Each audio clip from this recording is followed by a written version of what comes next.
Hello students, നമ്മൾ ഇന്ന് BCom final സെമസ്റ്ററിലെ cost accounting 2 എന്ന പേപ്പറാണ് നോക്കുന്നത്. അതിലെ ഫസ്റ്റ് മൊഡ്യൂളിലെ ഒരു ഏരിയ ബാച്ച് കോസ്റ്റിംഗ് എന്ന് പറഞ്ഞിട്ടുണ്ട്. അപ്പോൾ നമുക്ക് എന്താണ് ബാച്ച് കോസ്റ്റിംഗ് എന്ന് നോക്കാം.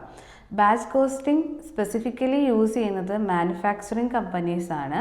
എന്ന് പറഞ്ഞാൽ അവർ ഒരു സിമിലർ ആയിട്ടുള്ള അല്ലെങ്കിൽ ഐഡൻറ്റിക്കൽ ആയിട്ടുള്ള പ്രൊഡക്ട്സ് ആയിരിക്കും അവർ പ്രൊഡ്യൂസ് ചെയ്യുന്നത്. അപ്പം അങ്ങനെ പ്രൊഡ്യൂസ് ചെയ്യുന്നവർ ഓരോ ബാച്ചായിട്ടാണ് പ്രൊഡ്യൂസ് ചെയ്യുന്നത്. അപ്പം ഏറ്റവും കോസ്റ്റ് മിനിമൈസ് ചെയ്ത് ഓരോ ബാച്ച് എങ്ങനെ പ്രൊഡ്യൂസ് ചെയ്യാമെന്നാണ് അവർ നോക്കുക.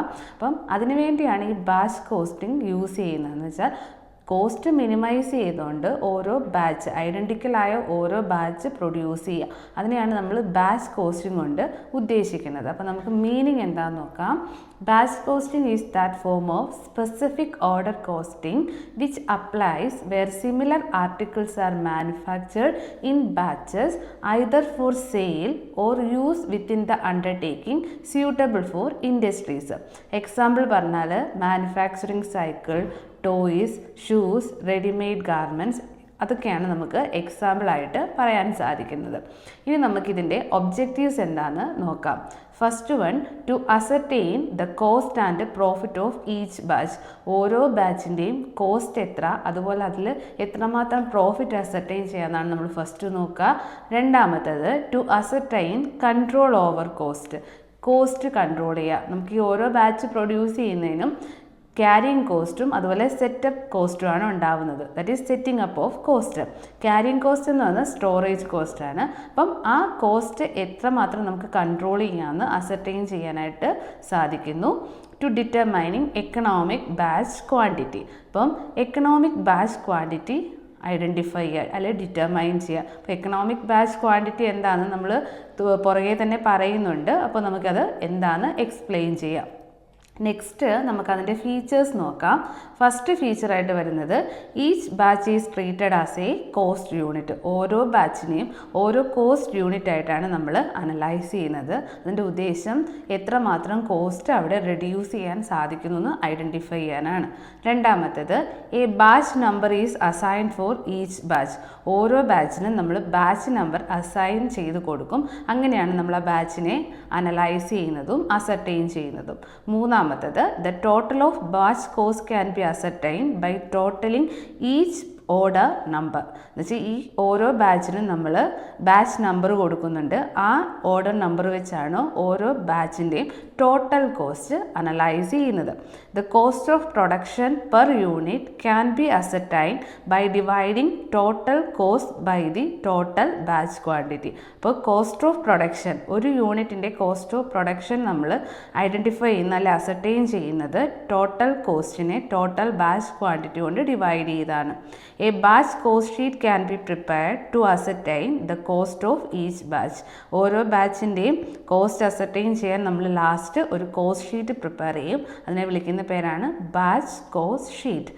ഇത്രയാണ് എന്താണ് ബാച്ച് കോസ്റ്റിംഗ്, അതിൻ്റെ മീനിങ്, ഒബ്ജക്റ്റീവ്, ഫീച്ചേഴ്സ് എന്ന് പറയുന്നത്.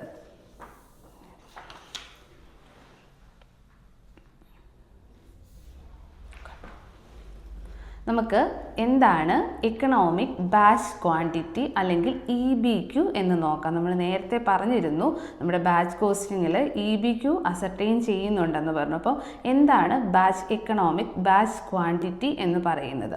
നമ്മൾ ബാച്ച് കോസ്റ്റിംഗ് പറഞ്ഞു, ഒരു മാനുഫാക്ചറിങ് ഫേമിലാണെങ്കിൽ അവർ ഐഡൻറ്റിക്കലായ പ്രൊഡക്ട്സിനെ ഒന്നിച്ചായിരിക്കും പ്രൊഡ്യൂസ് ചെയ്യുന്ന, ഓരോ ബാച്ചസ് ആയിട്ടായിരിക്കും.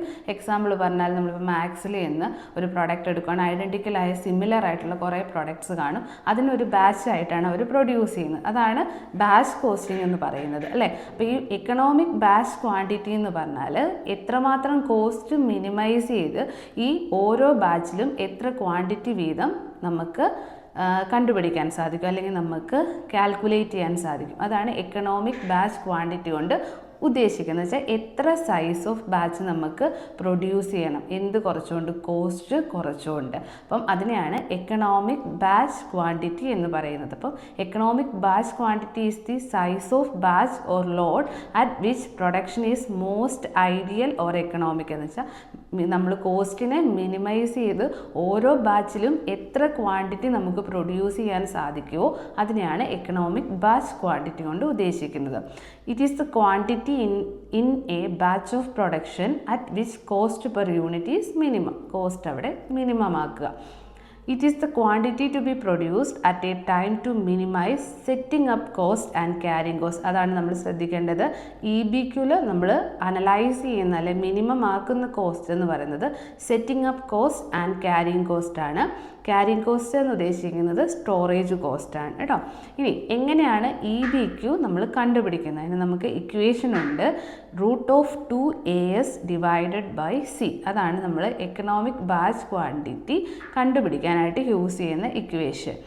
എ എന്ന് പറഞ്ഞാൽ ആനുവൽ ഡിമാൻഡാണ്. നമുക്ക് ഇത്ര യൂണിറ്റ്സ് പ്രൊഡ്യൂസ് ചെയ്യണമെന്നൊരു ഡിമാൻഡ്. അപ്പം അതാണ് എ എന്ന് പറയുന്നത്.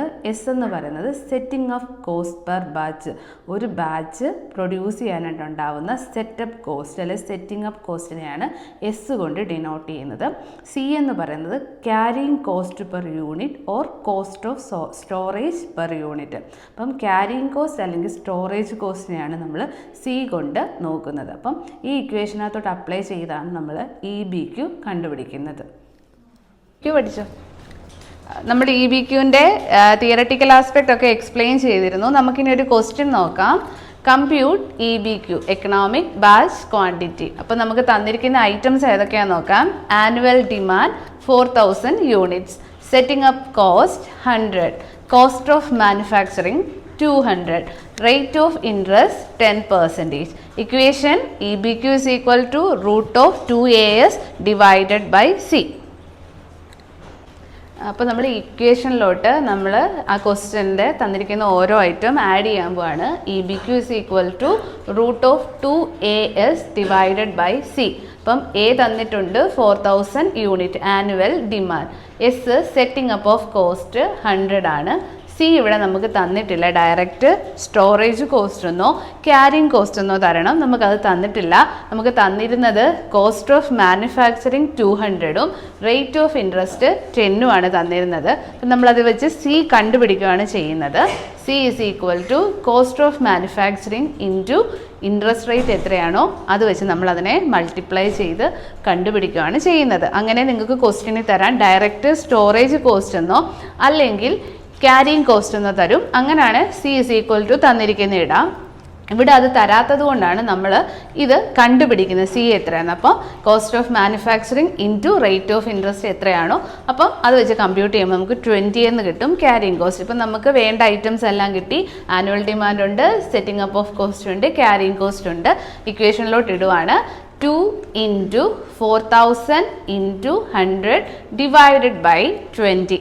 അപ്പോൾ നമുക്ക് √40,000 എന്ന് വരും. അപ്പോൾ ആൻസർ വരുന്നത് 200 യൂണിറ്റ്സ് എന്നാണ്. അപ്പം നമുക്ക് 200 യൂണിറ്റ്സ് ആണ് ഓരോ ബാച്ചിലും പ്രൊഡ്യൂസ് ചെയ്യാൻ പറ്റുന്നത്. അപ്പം ഓരോ ബാച്ചിലും 200 യൂണിറ്റ്സ് വെച്ച് നമ്മൾ പ്രൊഡ്യൂസ് ചെയ്യുമ്പോഴത്തേക്ക് നമ്മുടെ സെറ്റിംഗ് അപ്പ് ഓഫ് കോസ്റ്റും അതുപോലെ തന്നെ ക്യാരിങ് കോസ്റ്റും മിനിമത്തിൽ എത്തിക്കാൻ സാധിക്കും. അതാണ് നമുക്ക് ഇതിൽ നിന്ന് കിട്ടുന്ന അസംഷൻ. അപ്പം നമുക്ക് ഓരോ ബാച്ചിലും കോസ്റ്റ് കുറച്ചുകൊണ്ട് എത്ര യൂണിറ്റ് പ്രൊഡ്യൂസ് ചെയ്യാം, മാക്സിമം പ്രൊഡ്യൂസ് ചെയ്യാം. അപ്പോൾ ഇവിടെ കിട്ടുന്നത് 200 യൂണിറ്റ് വേണം നമ്മൾ ഈ 4000 ആനുവൽ ഡിമാൻഡിൽ ഓരോ ബാച്ചിലും 200 യൂണിറ്റ്സ് വെച്ച് പ്രൊഡ്യൂസ് ചെയ്താൽ നമുക്ക് സെറ്റിംഗ് അപ്പ് ഓഫ് കോസ്റ്റും ക്യാരിങ് കോസ്റ്റും മിനിമം ആക്കാൻ സാധിക്കും. ഇനി നിങ്ങൾക്ക് എക്സ്ട്രാ ആയിട്ട് ചിലപ്പോൾ ചോദിക്കും നമുക്ക് എത്ര ബാച്ച്, ഇപ്പോൾ 200 യൂണിറ്റ് വെച്ച് ഓരോ ബാച്ചിലും പ്രൊഡ്യൂസ് ചെയ്യാമെന്ന് പറഞ്ഞു. അപ്പം അങ്ങനെ എത്ര ബാച്ച് നമുക്ക് ഉണ്ടാക്കാനായിട്ട് സാധിക്കും, അല്ലെ പ്രൊഡ്യൂസ് ചെയ്യാനായിട്ട് സാധിക്കും. അപ്പോൾ നമുക്കത് ബാച്ച് കണ്ടുപിടിക്കാൻ നമ്മുടെ ആനുവൽ ഡിമാൻഡ് 4000 യൂണിറ്റ് ആണ്. അപ്പം 4000 ഡിവൈഡഡ് ബൈ നമ്മുടെ എക്കണോമിക് ബാച്ച് ക്വാണ്ടിറ്റി എന്ന് വെച്ചാൽ ഓരോ ബാച്ചിലും എത്ര ക്വാണ്ടിറ്റി. അപ്പം 4000 ഡിവൈഡഡ് ബൈ 200. അപ്പം നമുക്ക് കിട്ടും 20 ബാച്ച്. അപ്പം 20 ബാച്ചാണ് നമ്മുടെ ഈ 4000 ഡിമാൻഡിൽ പ്രൊഡ്യൂസ് ചെയ്യാനായിട്ട് സാധിക്കുന്നത്. അപ്പം എല്ലാവരും ഈ പ്രോബ്ലം ഒന്ന് വർക്കൗട്ട് ചെയ്ത് നോക്കാം.